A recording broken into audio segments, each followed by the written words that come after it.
have to call out what I see in Chelsea where I know this strategy is garbage.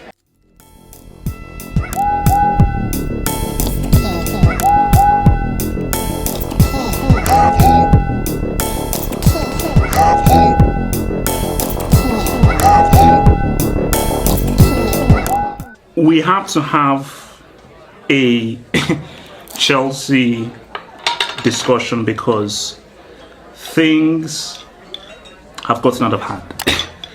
Things have gotten out of hand. And I refuse to be quiet because see, whenever people who watch this channel know that when things get real, the meal has to come out.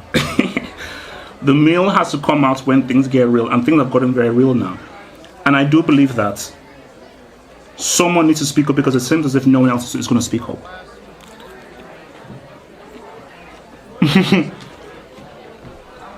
No one else will.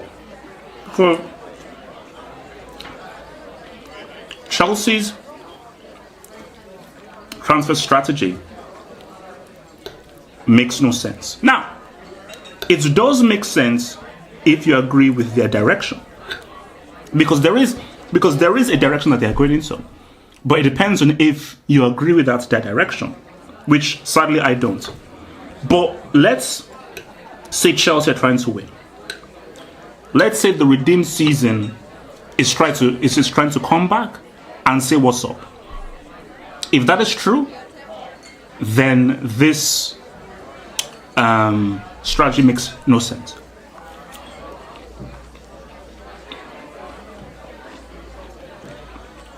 It makes no sense. I mean, I was speaking to your boy Danny T, talking tactics podcast, better listen. And we're trying to compare the Real Madrid squad to the Chelsea squad. Now, we get a look here. We are not Real Madrid. I mean, we did a dunk on them in that UCL, but we're currently not to them right now. But you can still see, when you want to try and be the best, don't copy the best but be inspired by the best. A smart man thinks he knows everything and gets help from no one. A wise man knows that he knows nothing and is willing to learn every single day from anything and from anyone. So I want Chelsea to be wise. And by that being wise is, Pep is not who you copy. No. Who I want Chelsea not to copy but to be inspired by is Real Madrid. In terms of the psychology of winning, the winning mentality, and a squad that is a blend of potentials, youth, players at their peak, and veterans. Because you cannot expect to be taken seriously if you're a glorified youth team. And what Chelsea are a glorified youth team. Now look.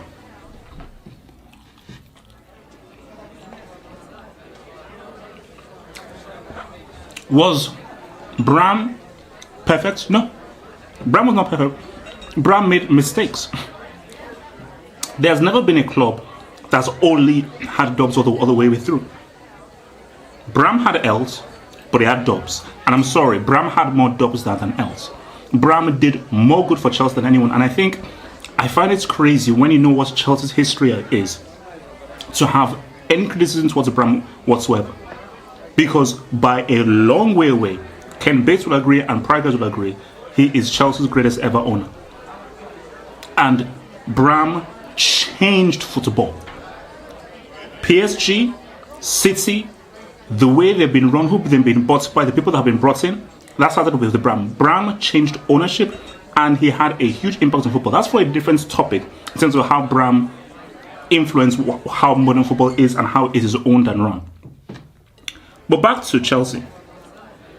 People, you have to admit, when you look at that squad, when you look at that of Chelsea buying a orphan born in 2024, an orphan born in 2023, an orphan born this morning, an orphan that will be born to... Bro, at this rate, Chelsea are going to go to hospitals and say, before this, when that child is in the womb, we have it. Chelsea will start signing players in the womb. That's what they will start Chelsea will start signing players in the womb.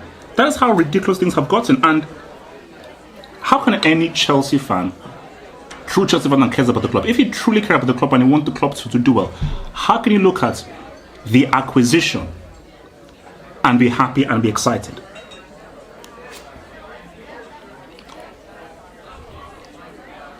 So, I'm calling you out.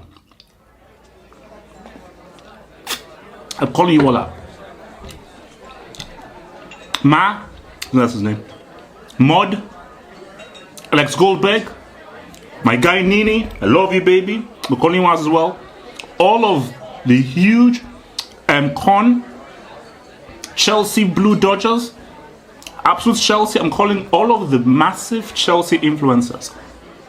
Are you going to tell the truth, or are you just going to play the business game and have the positive spin? Because guys, putting a positive spin over everything that Chelsea does, it's smart business.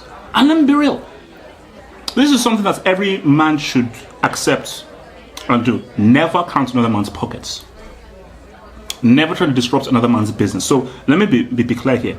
I know for guys like Alex Goldberg, you make a lot of money saying positive stuff because you have inroads with Chelsea Football Club. So I don't want to mess your money up. So please, let me be here. I don't want to mess your money up. If that is how you're making money, throwing positive spin, more power to you. Business is important because you have to look after your family, your kids, put food on the table. So that's fine.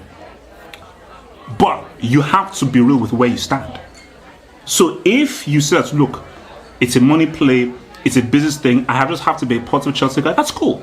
Just don't call yourself a guy who cares about Chelsea and wants Chelsea to do well. If you just admit that I'm just trying to be a Chelsea influencer and I just want to be positive about Chelsea and I just really want Chelsea to do well and I don't want to ask the hard questions and be a harsh critic, that's fine. Please, more power to you and your business. I don't know, please, I don't want to mess anyone's paper. I don't want to mess anyone's paper at all, please. But for me, I don't know how to not be real. I don't know how to not be real. Because people have said, just call Messi the GOAT. Just call Cristiano the GOAT. Just post positive stuff about Chelsea. Just say good things about Chelsea. Just play into the cheerleaders for Chelsea. That'll be easy. And if I did that, oh my gosh, the views, the traction, the amount of supporters I'd have. But I can't do it. I can't do it.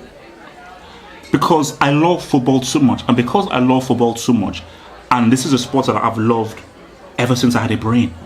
Ever since I had a functioning brain, I've been obsessed about football. So for a guy who's been obsessed about football since he was 6-7 years old, I cannot be anything but real. And with that, I have to call out what I see in Chelsea where I know this strategy is garbage. But here's the thing. If this is a strategy about vibing and just, hey, win, lose, draw, it doesn't matter, let's put the youth team. Oh, it's a quality strategy. Flip players for a product good. But if it's about winning,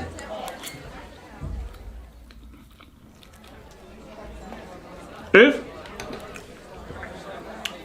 this is a project where it's about winning and trying to compete with City and trying to beat City to a title, the strategy is good. The strategy is garbage. It's completely and utter garbage. I'm sorry. It's a garbage strategy. And if no Chelsea fan is going to come out and say it, I'll say it.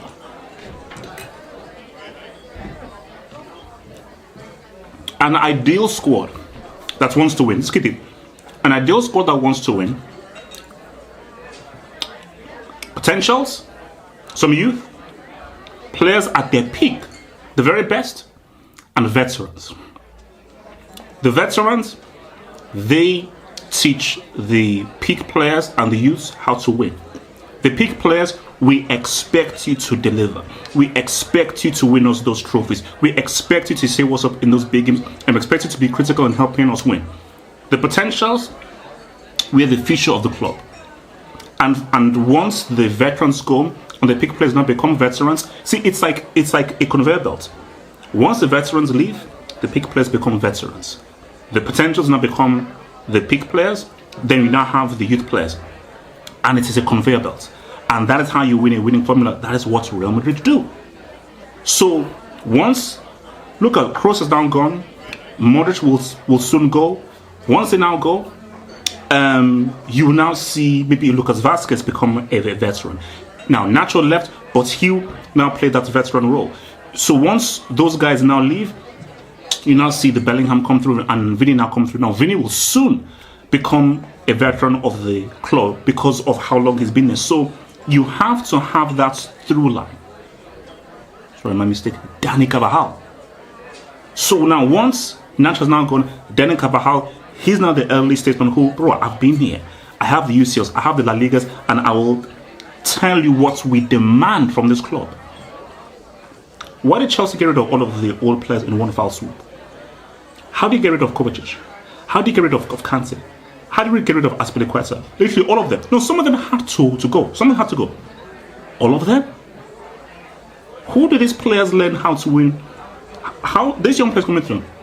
How do they learn about standards? Winning standards. How do they learn? Oh, how did you win that UCL in 2021? How did you win that Europa League? How did you win that league title? What does it mean to be consistent? What are the professional standards that you must have? This comes from experience. You have to have a blend of quality, experience, and mentality. These are the key things. These are the key things. You know, because what did I say? What are the three key things for any winning team? Which is what Man City have. Talent, mentality, character. Young players can have talent, 100% they can.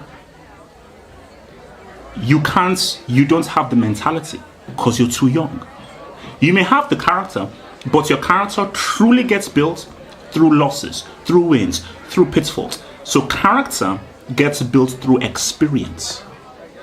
Mentality gets refined through success, through winning. You can't have a winning mentality when you've won nothing. The winning mentality comes from winning trophies. City have the mentality because we have all the trophies in the world. City have the character because Liverpool pushed us twice at the last day. We said what's up. Arsenal pushed us the last day. We said what's up. And you know they have the talent. So talent, that's a foregone conclusion. What makes you a Man City or a Real Madrid is character and mentality. And that comes with players at the peak, but specifically veteran players, experienced players. You cannot win when your team is purely based on youths, on kids. Because it's becoming stupid now where another kid, born in 08, born in 07, born in 2010, born in 2023. Oh, this guy was born this morning. Oh, we just delivered a newborn baby. He's about to sign for Chelsea with his umbilical cord still attached. So there's blood on the freaking contract as that freaking child is signing the contract. I know it's graphic, but I'm sorry, it is the extreme. So my thing is, those massive Chelsea fan chants, what are you going to say? Are you going to keep accepting? Are you going to keep throwing a positive spin through it? Because I want to know, those big Chelsea fan chants, who's going to stand up and be like, no, this is wrong.